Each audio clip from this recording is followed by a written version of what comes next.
ito ay rated SPG. Striktong patnubay at gabay ng magulang ang kailangan. Maaaring may masiselang tema, lengguwahe, karahasan, sexual, horror o droga na hindi angkop sa mga... Nagtagumpay na nga itong si Mayumi sa plano nga niyang pagtakas sa kamay nga nito ni Soraya at mahahablot niya nga itong si Angela dahil nga ay tinotorture at tinatakot siya nga. Kaya naman nga't bumaliktad na nga ang eksena dahil ito ngang si Mayumi ay bihag niya na nga ngayon itong si Angela. Wala ring kwenta nga ang mga tauhan nito ni Soraya dahil mag-isa nga lang itong si Mayumi at takot pa nga sila.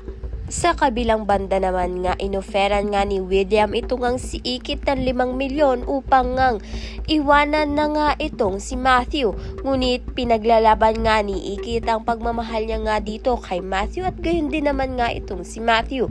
Kaya naman nga't maitutulak nga ni Ikit ito ngang si William. Ngunit bigla namang susulpot at nakatakas na nga ng tuluyan ito ngang si Mayumi at makikita niya nga ang eksena na nandun nga itong si Soraya. Kaya naman nga't walang pag-aatubili ay itinuro niya nga itong si Soraya na kumidnap nga sa kanya at tinorture siya. Kaya naman nga't nagalit itong si William kay Soraya.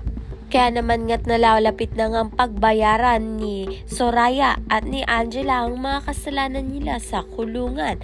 Ayan at iba pa ang dapat nating pakabangan. Maraming salamat sa iyong panonood.